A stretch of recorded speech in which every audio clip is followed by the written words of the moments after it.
Aujourd'hui au podcast, on reçoit le président de Groupe Stratège, Gabriel Couture. Gabriel fait la gestion de portefeuille pour les gens fortunés, voire très fortunés. Il est ici pour nous parler de leur réalité. Bienvenue à Garde le change.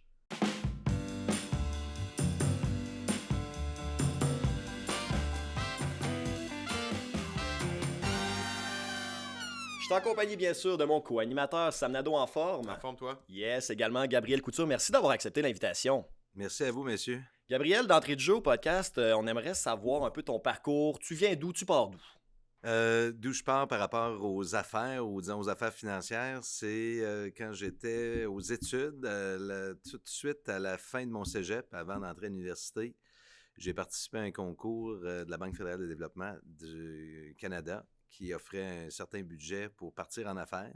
Je suis donc parti en affaires dans une entreprise étudiante. J'ai engagé plusieurs personnes. J'ai gagné le premier prix. En gagnant le premier prix, j'ai eu une annonce dans les journaux. De ça, j'ai eu des conseillers financiers qui m'ont téléphoné pour m'offrir leur service. Et j'ai trouvé que ça pouvait peut-être être une belle alternative pour moi dans ma vie future. J'ai étudié en conséquence et voilà. Et tu tombes en amour avec les services financiers comme dès le moment où tu l'as présenté? Ou il y a eu une période d'adaptation? Je pense que j'avais déjà cet instinct-là plus jeune. Puis ça s'est comme concrétisé. Puis l'amour s'est développé, puis j'aime encore plus ça aujourd'hui que j'aimais ça au point de départ. Fait que ça a été un bon choix pour moi. Maintenant, aujourd'hui, Gabriel, tu es chez Groupe Stratège, tu es même le président de Groupe Stratège. Tu gères le patrimoine de gens fortunés. Peux-tu m'expliquer c'est quoi un patrimoine? Quand on parle de patrimoine, souvent les gens ils disent c'est quoi ce bébête-là? Ouais. Bon. J'en fais partie. Ouais. Dans un patrimoine, il faut voir ça comme peut-être des blocs Lego qui ont la couleur bleue, jaune, rouge. Puis chacun de ces morceaux-là peuvent être, par exemple, un morceau, c'est un parc immobilier. Un autre morceau, c'est une entreprise opérante, comme vous connaissez un paquet d'entreprises opérantes. Un autre morceau pourrait être une compagnie dans laquelle il y a toutes sortes d'investissements. Puis c'est l'ensemble de tous ces actifs-là qui finissent par représenter ce qui est un patrimoine. Puis en arrière de ça, c'est comme s'il y avait un squelette qui détenait ou qui soutenait tout ça, par lequel il y a toutes sortes de mécanismes pour optimiser ou améliorer le flux monétaire ou l'échange d'argent entre les individus, les entreprises, puis ces différentes sociétés-là. OK. Est-ce que lorsqu'on parle de patrimoine, c'est souvent dans l'abstrait ou c'est très concret? Tu parlais d'un squelette. Est-ce qu'un individu peut dire qu'il a un patrimoine parce qu'il y a des actifs, mais finalement, c'est juste les œufs sont dans le panier? Oui, c'est ça. Au sens très, très simple, David, tu as un patrimoine. J'ai un patrimoine, Samuel a un patrimoine. Mm-hmm. Mais souvent, dans le monde financier, quand on parle d'un patrimoine financier, c'est justement un ensemble d'entités. Puis souvent, ça se construit dans un espace-temps. Quelqu'un peut commencer par une petite entreprise qui fait des profits. Cette entreprise-là qui fait des profits, les profits, on veut les mettre à quelque part sans nécessairement toutes les verser à l'actionnaire. Donc, on crée une société de gestion. Il se ramasse de l'argent dans la société de gestion. La société de gestion, elle, souhaite envisager faire, par exemple, des investissements dans des opportunités dans l'immobilier, créer une autre société. Ces deux sociétés-là peuvent s'échanger de l'argent sans nécessairement avoir à payer de l'impôt entre les deux. Ce qui fait que c'est un genre de système qui est mis en place, qui fait partie d'un patrimoine.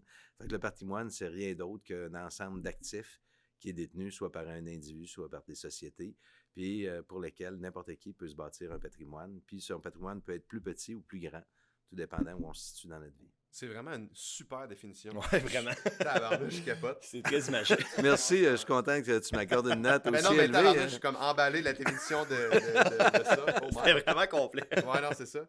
Hey, parle-moi donc, Gab, parle-moi des types de riches. Si tu avais un peu les caractériser, là, c'est quoi les types de riches qu'on a au Québec?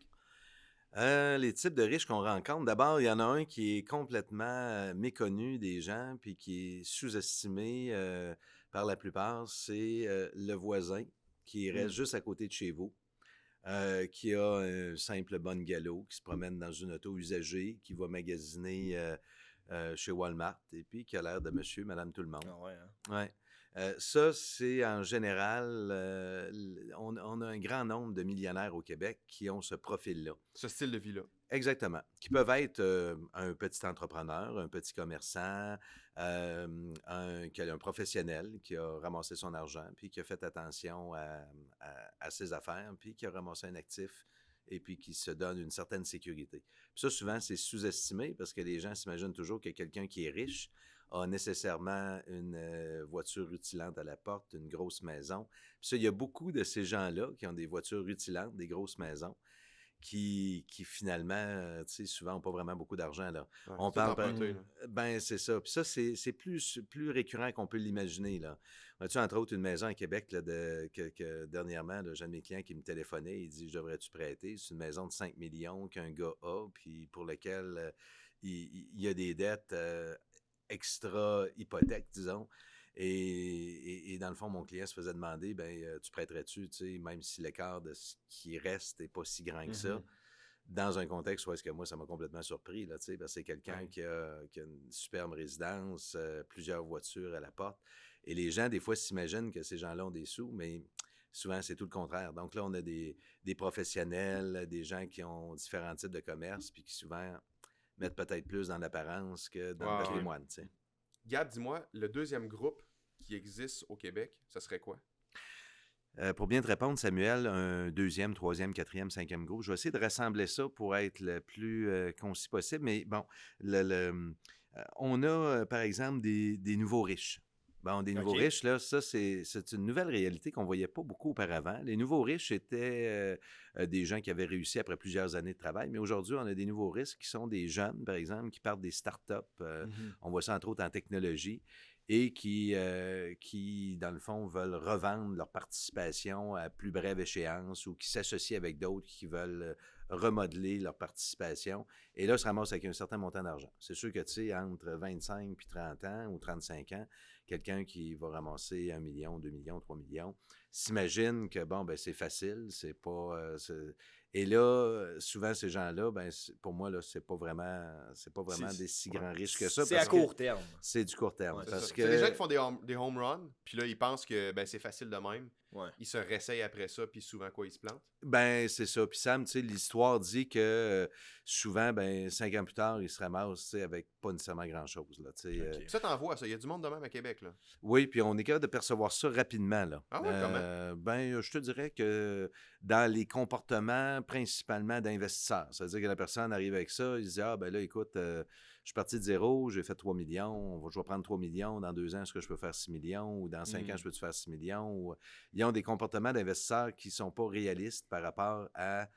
Ils sont pressés. C'est-tu parce que généralement, ils connaissent pas leur affaire? Il y a un mélange de toutes sortes d'affaires. Il y a un mélange, la jeunesse qui dit « Hey, sais-tu quoi, là, je pense que ça va être facile, on va faire d'autres bonnes affaires facilement. » J'ai été dans un secteur, par exemple, de la haute technologie, donc tous les projets de haute technologie risquent d'être rentables. C'est pas le cas. Ouais. Il y en a plusieurs qui, finalement, là, donnent pas tout à fait les résultats et ou peuvent prendre énormément de temps, puis sont souvent rachetés à très faible prix pour être capable d'être continué dans un autre type d'entreprise qui a à peu près la même sphère d'activité.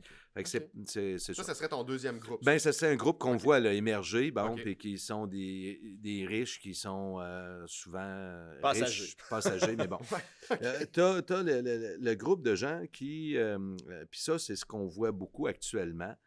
Une génération qui a réussi à bâtir des actifs, qui a été en affaires, qui a travaillé fort toute sa vie, qui a eu un style de vie relativement raisonnable et qui, là, pense vendre son entreprise ou la remet à ses enfants. Puis ça, ces gens-là, souvent, le gros de leur argent est dans la valeur de leur entreprise. Ça veut dire qu'ils ont vécu relativement sobrement et lorsqu'ils transitent ou qu'ils pensent transférer la valeur de leurs actifs, ben là, c'est le gros de leur argent qui est là. Ils tiennent ça beaucoup à cœur. Et là, ils pensent à revendre ou à transférer aux enfants. Puis ça, il y a beaucoup d'entreprises au Québec qui sont dans cette strate-là, si on veut. Effectivement. On peut penser aux gens qui ont des fermes aussi? Oui, effectivement. Puis ça, c'est pas évident parce que quand tu as une ferme, souvent, tu n'as pas eu à dépenser beaucoup ton argent. Tu as beaucoup toujours réinvesti dans la ferme. Tu es resté sur la ferme. Puis tu restais sur la ferme. Tu restais exactement, Samuel. Ouais. Fait que moi, c'était un très grand respect. Puis là, quand tu arrives au bout, là, ils se disent « Hey, crème, si je la vends à mes enfants, il faut que je la vende quasiment à rabais pour qu'ils soient en mesure de pouvoir continuer l'opération d'eux. » Ou ça devient des méga entreprises, les gens qui achètent des terres. Là, on commence à voir ça au Québec. Là. Le principe d'acheter une terre, acheter le voisin, l'autre voisin, l'autre voisin, l'autre voisin, l'autre voisin. Puis là, ça devient des entreprises d'une autre envergure. C'est-à-dire que plutôt que d'avoir un dépanneur sur le coin de la rue, ben là, ils ont un paquet de dépanneurs comme Couche-Tard, puis là, ils deviennent des grandes entreprises. Puis ça, il y en a au Québec des agriculteurs qui sont tombés complètement dans un autre niveau d'investisseurs. Et là, où est-ce que l'opération de leurs affaires devient comme une entreprise. Donc, c'est plus juste de dire, on va installer des canaux, comme il se fait en Australie, comme il se fait en Nouvelle-Zélande. D'ailleurs, nous autres, dans le cadre de l'investissement, quand on parle à des investisseurs qui ont beaucoup d'argent, entre autres, c'est un des endroits qu'on recommande des investissements dans le secteur de l'agriculture, pas dans un endroit comme le Canada parce que c'est trop politisé, mais dans un endroit, par exemple, comme la Nouvelle-Zélande ou l'Australie, où est-ce que toute la question du prêt par rapport aux services d'agriculture est moins encadrée ou moins politisée, puis qui permet, dans le fond, de pouvoir dire à une entreprise, on va élargir le nombre de terres, on va opérationnaliser ça comme une business, puis on va aller chercher plus de revenus, plus de gains. C'est ça. Intéressant. Puis ce troisième groupe-là, tu dirais, ils valent quoi, entre 5 et 20 millions, à peu près? Oui, je pense que oui. 5 et 20 millions, c'est ce qu'on voit généralement. Là. Si-tu, mettons, des pharmaciens propriétaires ou des gens qui ont des entreprises manufacturières, par exemple? 5 et 20, c'est les entreprises manufacturières, puis les propriétaires pharmaciens, je te dirais oui, mais souvent, là, ceux avec lesquels nous, on va travailler, c'est des gens qui ont beaucoup plus que ça, là, qui ont eu plusieurs pharmacies, puis qui peuvent valoir entre 50 et 200 millions. Ceux qui ont bien profité là, de la vague de l'acquisition de peut-être entre 5 et 20 pharmacies rentables, c'est les valeurs. Mais on s'entend que c'est la minorité, mettons, si on parle en termes, mettons, du Québec, là. Oui, il y en a quand même beaucoup. Ouais, il y en a quand même beaucoup. Ouais. Oh, okay. Plus qu'on pense. Une seule pharmacie, un seul pharmacien, parce que c'était un secteur qui a été très favorisé. Les gens ressortent de là avec quelques millions. Ça veut dire que ça peut être 3, 4, 5, 6. Les gens qui ont été vraiment en affaires, puis qui en ont acheté plusieurs, puis qui se sont créés des mini-organisations, là, ils ont fait, là, eux autres, ils tombent dans un autre niveau, dans un autre degré. C'est ça. Mais je te dirais, pour te répondre correctement, la plupart des commerçants, entrepreneurs conventionnels, entre 5 et 25 millions, je pense que ça ressemble pas mal à ça. Je ne sais pas si... Oui, non, ça répond bien à la question. Puis, dirais-tu que ces gens-là, dans la rue, on pourrait les reconnaître? On commence à les reconnaître un peu plus. Ça, c'est des groupes les gens vont se tenir dans des réseaux, vont être plus en interrelation avec d'autres gens qui ont à peu près le même style de vie. Ils se tiennent ensemble. En général, oui. En général, oui. En général, oui. Les gens se créent un réseau à l'intérieur avec d'autres gens qui ont ce même style de vie-là ou ce niveau-là, cette façon peut-être de réfléchir là ou de penser.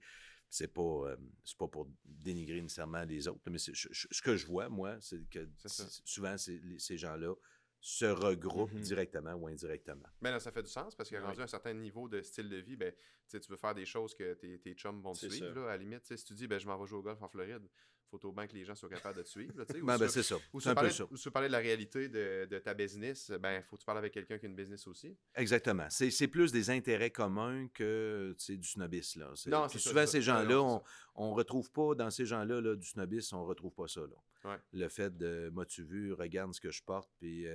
on n'est pas là. On n'est pas là du tout. Pas du tout. Puis le quatrième groupe, tu dirais, c'est quoi? Là, écoute, on tombe dans des gens peut-être qui ont des actifs supérieurs à 50 millions. Puis ça, il y en a beaucoup plus qu'on pense là, au Québec. Oui? Ouais.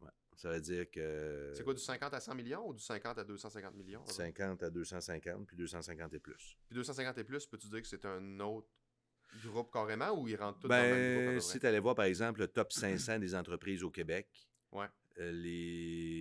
disons... 300-400 premiers peuvent être dans ce groupe-là. Okay. C'est quand même beaucoup. Là. Moi, j'aurais pas pensé ça. Puis ces gens-là, tu les caractérises comment, mettons? D'abord, souvent, c'est des gens qui ont déjà eu une première génération qui est passée avant. Ils sont à la deuxième ou troisième génération. En affaires. En affaires, dans des entreprises que vous connaissez, puis que moi, je connais, puis que sûrement que mon père connaît aussi. Puis, tu as des super entrepreneurs, parce qu'il y a des super entrepreneurs qui partent de zéro. Je pense à des entreprises. Là, il y a des entreprises pour lesquelles là, il peut y avoir... il y a des gens qui sont partis de zéro puis qui ont près de 40 000 employés au Canada puis qui viennent de Québec. Là, ouais, c'est hot, ça. Ouais. C'est très hot. Puis rendu à ces niveaux-là, on va appeler ça des enjeux, mais c'est quoi les problèmes de riches qu'on a au Québec? T'sais, avec les gens qui sont très fortunés, par exemple. C'est quoi leurs enjeux à eux? Les enjeux des gens très fortunés, c'est souvent toutes sortes d'inquiétudes pour ne surtout pas infantiliser ou bloquer le développement personnel de leurs enfants. Fait que ça, je te dirais que c'est le premier enjeu. Qu'est-ce que tu veux dire? Ce que je veux dire, c'est qu'à partir du moment où est-ce que les enfants connaissent ou sont conscients de la valeur financière de leurs parents, ils peuvent, dans le fond, penser que l'entreprise est due ou que les actifs leur sont dus ou qu'ils vont tout probablement obtenir ou pouvoir leverager ou utiliser ou peu importe le questionnement ou l'idée que les gens peuvent en faire. Puis les parents, eux, ce qu'ils veulent, c'est trouver des façons d'encadrer ça puis de permettre, évidemment, un meilleur transfert de leurs actifs. Mais que, tu sais, moi, ça m'apparaît comme... Tu sais, t'as travaillé très fort, t'es fier d'où t'es rendu, puis tu veux que tes enfants s'assoient pas là-dessus pour vivre. Tu veux qu'il y ait des rêves, tu veux qu'il y ait un sentiment d'accomplissement. Puis j'imagine que, tu sais, on va appeler ça vraiment un problème de riche, mais il faut quasiment que c'est dans l'éducation de tes enfants qui va faire qu'eux vont se développer puis s'assoiront pas sur le filet de maille doré de l'entreprise puis de l'argent de la famille, dans le fond. Tu sais, écoute, pour te donner une image, là, si par exemple, David, Samuel, si vous aviez étudié, je sais pas, moi, avec le prince Charles en Angleterre, tu sais, votre réseau de relations serait peut-être différent de celui que vous avez aujourd'hui.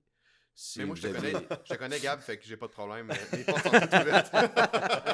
OK, je pensais que c'était moi qui pouvais profiter de tes portes, mais bon, écoute, voyons bien le plan de futur. Mais c'est une dynamique où est-ce que les parents vont souhaiter. Puis là, dans ce cadre-là, on a un outil, nous autres, qu'on utilise qui permet d'encadrer soit le suivi sur le plan éducationnel par rapport à la compréhension que les enfants, ils peuvent avoir 20, 25, 30, 35, 40 ans. Ce sont quand même des enfants pour des parents qui sont plus vieux.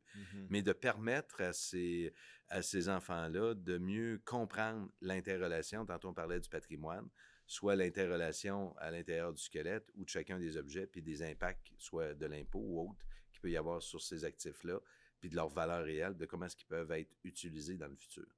Puis même à ça, les gens ont besoin eux-mêmes, même les parents, d'avoir de l'éducation parce que souvent, ils se disent, écoute, c'est quoi vraiment que je peux réaliser ou faire avec ça? Puis il y en a plusieurs qui disent, écoute, finalement, j'en ai pas réellement besoin, tu sais.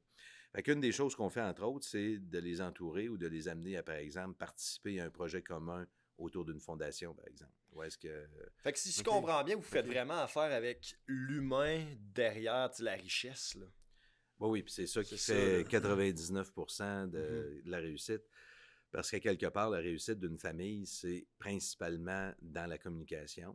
Puis quand on parlait tantôt de documents qui peut supporter, là, les gens peuvent avoir, par exemple, ce qu'on appelle une fiducie familiale. Fait que ça fait partie du squelette. Donc, un appareil légal, si on veut, qui permet d'orchestrer les actifs. Mais à l'intérieur de ça, l'idée, c'est d'être capable d'avoir, par exemple, des règles qu'on va suivre, puis de placer aussi les parents un peu à l'extérieur des demandes qui peuvent être faites. Parce qu'un enfant peut faire un type de demande qui est notable, correct pour lui, parce qu'il y a des capacités, par exemple, d'entrepreneuriat, il y a des capacités dans le monde des affaires. Puis l'autre enfant qui, lui, dans le fond, n'a pas nécessairement ces capacités-là, puis qui se réveille un matin et qui dit, moi aussi, je dois partir en affaires, j'aurai un projet. Pourquoi je dis oui à un puis que je dis non à l'autre? Ça prend peut-être des gens, puis là, on fait un genre de comité indépendant. Indépendant de la famille. Exactement. Puis, je veux juste synthétiser ce que tu viens de dire parce que je trouve ça super important parce que, tu sais, David, t'es une famille, t'es fortuné, tu vaux 50-100 millions, puis tu sais, t'as 3 enfants. Puis, tu sais, ils sont pas tous égaux. Il y en a qui ont des ambitions qui sont différentes des autres. Il y en a qui ont des projets qui sont, on va dire... plus ambitieux. Non, mais ils sont ambitieux, mais il y a une vision, puis tu vois que les gens ont la capacité de le réaliser, puis t'en as d'autres des fois que ça peut être un chemin qui est différent. Mais tu sais, comme Gabriel dit, un des enjeux pour la famille, c'est pourquoi tu dirais oui à un puis non à l'autre. Fait que eux autres, probablement que ça met un très grand stress sur la famille, mais tu aimerais ça te retirer de ce genre de décision-là. Parce que tu veux être un peu impartial, parce que tu veux ce qu'il y a de mieux pour la famille, mais tu vas donner ça un espèce de quoi, conseil de la famille, Gab, un espèce de conseil de famille que vous allez comme chapeauter, puis vous allez prendre les meilleures décisions. Puis c'est choisi par ces gens-là. En lien des valeurs, avec les valeurs de la famille, par exemple. Regarde, Sam, toi, tu as des enfants. Tu peux m'appeler tu peux l'appeler Samy, j'aime ça. C'est correct. À un certain âge, surtout à partir de 70 ans, là, moi je le vois beaucoup, les gens ne veulent plus être dans la position de décider oui ou non. Puis oui à toi, non à l'autre. C'est tout ce que ils les veulent gens jouir veulent, de la c'est vie, puis c'est tout. aimer leur enfant, C'est ça. leur permettre. Puis là, souvent, les 3 axes sur lesquels on va porter attention. Premier axe, c'est la question d'éducation. Donc, favoriser l'éducation. Donc, un enfant qui veut justement aller étudier à l'extérieur, se raffiner professionnellement, bien, de favoriser ça. Deuxième chose que les gens souhaitent, c'est protéger la santé. Donc, on a déjà abordé la question de l'équité et de l'égalité. Auparavant, les gens faisaient un testament, ils disaient, bon, ben là, écoute, j'ai 100 piastres, là, je le sépare en 4, puis ça va être comme ça. Ben là, aujourd'hui, les gens essayent de mixer, au lieu d'être dans l'égalité, d'être plus dans l'équité face au patrimoine familial. Peux-tu nous en dire plus sur l'équité, s'il te plaît, Gab? Je trouve ça vraiment intéressant. Ben, sais-tu, Samuel, admettons qu'on place en premier lieu le patrimoine de Samuel, puis qu'on dit, ben ça, on voudrait que ça puisse avoir une certaine pérennité dans le temps. On va dire que je vois 1 milliard, OK? Juste à des fins d'exemple. Ben, pour tes enfants, tu vas vouloir une certaine pérennité, puis pour tes petits-enfants, puis tu vas peut-être avoir même l'idée de dire, ben je pourrais-tu même que ça puisse avoir une certaine pérennité pour mes arrière-petits-enfants. Fait que pour ça, ben, ce que tu vas vouloir, c'est établir, c'est quoi qui fait que moi, j'ai réussi à activer ça? Comment j'ai agi face à la sécurité, comment j'ai agi face au risque et comment je gère le risque dans la gestion de nos actifs, qu'on puisse avoir ces actifs-là puis les rendre pérennes. Exactement. Ouais. Ça va être un premier aspect. Deuxième chose, tu vas dire, ben écoute, il y a des choses que je voudrais favoriser. Par exemple, des gens qui veulent se développer, partir en affaires. David, tu as un talent comme animateur. Tu dis, ben écoute, moi j'aimerais ça partir une émission. Tu bâtis quelque chose, tu présentes ça à la famille. Puis il y a quelque chose de concret qui peut être profitable pour toi, pour la famille. Mais ce talent-là, dans le fond, va te permettre de partir en projet d'affaires. Tu ne serais pas en mesure de prendre ces risques-là. Mais là, la famille peut peut-être te permettre de prendre ces risques-là dans un contexte où est-ce que tu as quelque chose de valable qui risque d'être profitable. Mais pour lequel la famille est prête à assumer le risque et où que la famille va dire, ben écoute, si ton projet fonctionne, tu rembourses la famille. Comme si tu vas étudier, ça coûte 600 000 t'envoyer aux études. Ben le 600 000, avec tes capacités intellectuelles, tu devras, dans le fond, t'organiser pour rembourser la famille. Mais un enfant, par exemple, qui est très malade, qui a besoin de soins particuliers, ben lui, on ne lui prêtera pas l'argent, on va plutôt la donner. Donc, d'encadrer la façon dont on va disposer des actifs pour s'assurer de la pérennité. Ça veut dire de dire, par exemple, j'ai une famille que j'ai rencontrée il y a quelques mois. Ils étaient 3. Un de ceux-là voulait envoyer les enfants à une école privée là, où est-ce qu'ils étaient pour apprendre différentes langues. Un des enfants qui était finalement le père de 4 autres enfants, lui, il dit, ben là, moi, je suis pas capable d'envoyer mes enfants là, puis les autres, ceux de mon frère, peuvent y aller. Est-ce que vous pouvez m'aider? Okay. Ben là, ils ont fait un conseil de famille en se disant, ben écoute, le patrimoine familial va participer à ton projet, mais toi, il faut que tu mettes un bout aussi dans ça si tu penses que c'est vraiment important pour tes enfants. Quels sont les gestes que toi, tu vas poser pour? Parce que ce qu'on veut en bout de course, le patrimoine, les intérêts auraient pu payer ça facilement, mais l'idée, c'est de dire, ben écoute, notre objectif, c'est de prendre les projets, de les écouter, mais de s'assurer qu'il y ait aussi une volonté de la personne qui fait la demande de poser un geste pour démontrer qu'elle lui aussi veut participer financièrement. Fait, c'est là qu'il y a le début d'une discussion, d'une compréhension, puis c'est là qu'on établit les valeurs, puis les éléments qui vont faire que oui ou non. Puis souvent, ces gens-là, leur première question, c'est comment je vais protéger la valeur. Comment je vais rendre la valeur pérenne. Exact. Et donc, au fil des années, le montant s'accroît. Exact. Puis de gérer les risques. Gérer les risques. Tout le temps, gérer les risques. Okay. Tu vas parler à quelqu'un de très riche. Là, je pense à quelqu'un, vous parliez dans le domaine de l'agriculture, mais près de l'agriculture, qui est une famille de la Rive-Sud de Québec, là, qui ont beaucoup de sous. Là.